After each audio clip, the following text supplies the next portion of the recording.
En este video vamos a adentrarnos en el cómo, el contexto, por qué no tenemos el texto original y de dónde salió toda la información que encontramos en este libro. O sea, ¿de dónde la obtuvo el autor? Bienvenido de nuevo a Universidad de la Biblia. Soy Jonathan Ley, máster en teología, y hoy arrancamos con la segunda parte de esta introducción al libro de Génesis. Contexto de Génesis. En la primera parte ya vimos quién fue el autor mayoritariamente de este libro de Génesis, también cuándo y dónde lo hizo, pero ahora viene una pregunta clave. ¿Cuál es el contexto en el que el libro se escribió? Porque créanme, leer la Biblia sin contexto es como tratar de armar un rompecabezas con los ojos tapados. Para ponerte un ejemplo, imagínate que llegas a España por primera vez y alguien te saluda. Hola tío, ¿cómo estás tío? Tú te quedas pensando, tío, ¿quién eres tú? Tú no eres sobrino mío. Pero resulta que en España tío es una forma coloquial de decir señor o amigo. Eso es el contexto lingüístico. Entender cómo las palabras cobran sentido según el lugar y el momento. Si no lo conoces, te pierdes la conversación fácilmente. Lo mismo pasa con la Biblia. Por ejemplo, en Filipenses capítulo 3, versículo 2, Pablo dice, guardaos de los perros. Si no sabes el contexto, podrías imaginar a Pablo huyendo de un chihuahua molesto, pero para nada, no tiene nada que ver con eso. Los perros era una forma o una expresión de la época para referirse a los falsos maestros que andaban esparciendo ideas torcidas. Sin contexto lingüístico, no lo entenderías. Ahora, el contexto no es solo lingüístico, no nos vamos a enredar mucho, pero también tenemos el contexto sociológico, que es como el entorno social, el cultural, en el que se desarrolla un texto. Esto se basa en la estructura familiar, los roles sociales, las creencias y las costumbres de una sociedad específica en un marco de tiempo determinado. Luego está el contexto cultural, que es el mundo en el que la persona crece, sus tradiciones, su idioma, su forma de ver la vida. Esto moldea cómo entendemos y relacionamos con nosotros mismos. Cultural es bastante parecido al contexto sociológico. Para llevarlo al mundo actual, piensa en un chino saludando con una reverencia a un uruguayo y este respondiendo con un beso en la cara. Para el chino ese beso puede ser incómodo porque en su cultura es algo muy íntimo. Pero para el uruguayo es tan normal como decir hola. Eso es el contexto en acción, el cual determina cómo interpretamos las cosas. Y cuando hablamos de Génesis, entender el contexto de los israelitas del momento en el que se escribe el libro es clave para descifrar el mensaje, ya que el autor humano del texto sí escribió siendo guiado por el Espíritu Santo, pero también lo escribió siendo un tipo de persona que conocía un contexto en específico y tenía una forma cultural específica. ¿Has escuchado a alguna persona seguramente decir que Eva se comió una manzana en el Edén? El texto solo dice fruta. Debido a prejuicios culturales, todos imaginan una manzana roja. Por cierto, no conozco a nadie que imagine una manzana verde. Estos son prejuicios que nos desvían de la verdad.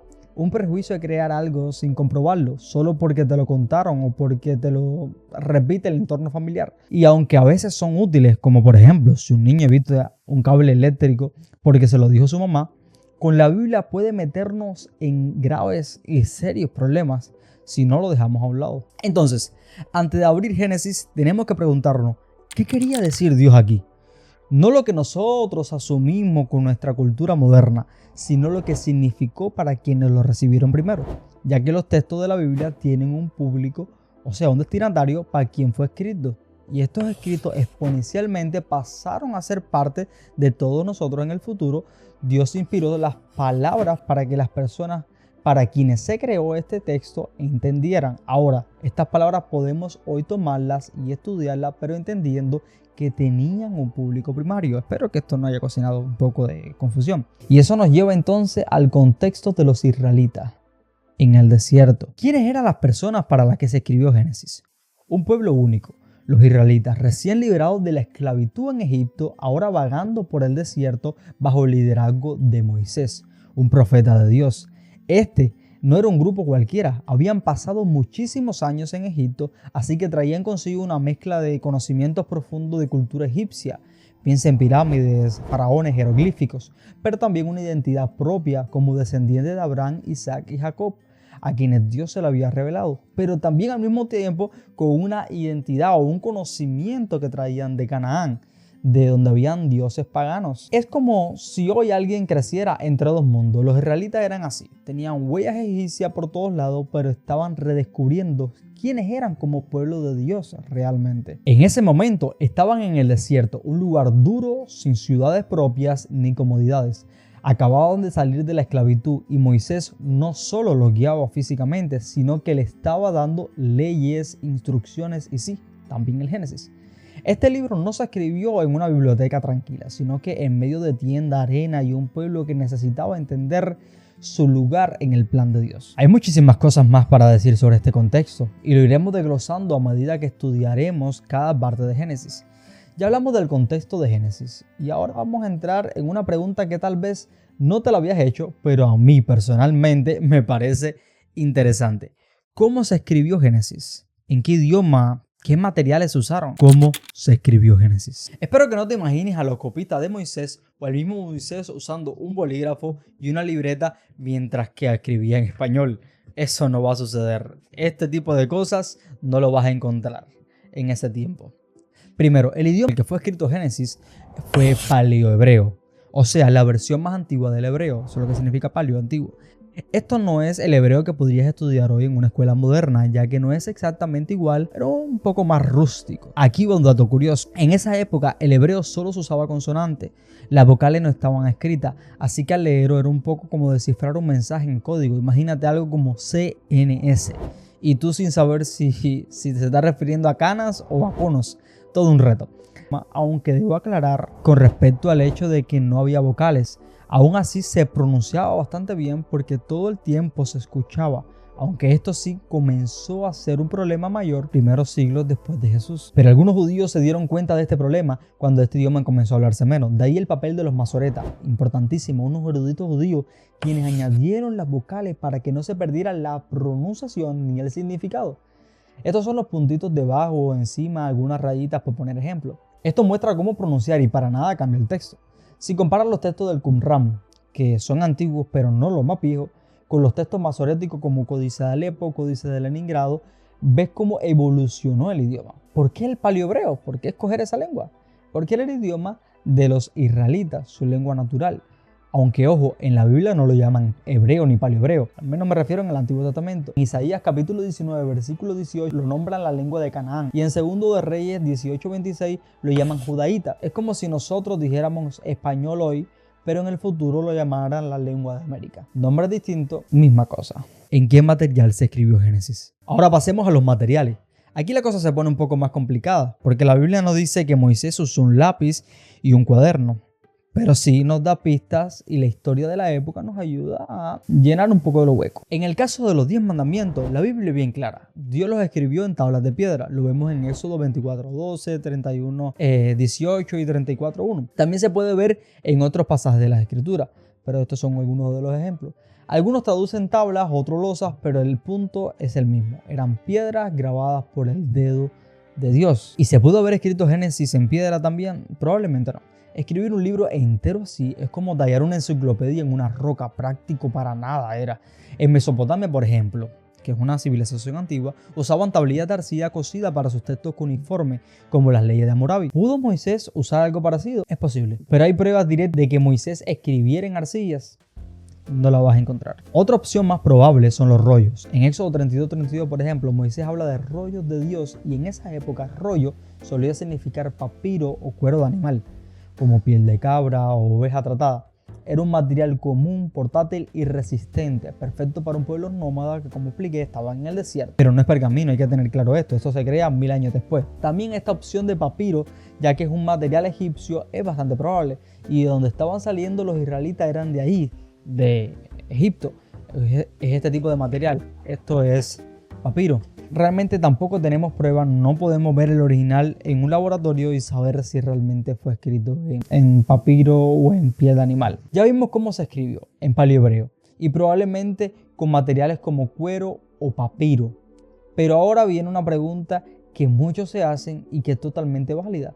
¿Por qué no tenemos el documento original de Génesis? Voy a responder de esto con un poco de historia y contexto. Y de paso, aclarar cómo podemos estar seguros de que lo que leemos hoy es fiel a aquello que Moisés escribió. ¿Por qué no tenemos el texto original? Si te has preguntado por qué no podemos sacar el Génesis original del desierto y ponerlo en un museo, mira qué fácil. La respuesta no es tan misteriosa, pero sí requiere entender el contexto histórico. En la época de Moisés, hace aproximadamente 3400 años, los materiales que se usaban para escribir no eran como papel de hoy, que puedes guardar en una carpeta y olvidar por décadas. Eran frágiles y el tiempo, junto con el uso y las condiciones, no perdonaban. Para ponerte un ejemplo, imagínate que escribes una carta importante en una servilleta de papel. ¿Cuánto crees que duraría si la llevas en el bolsillo todo el día?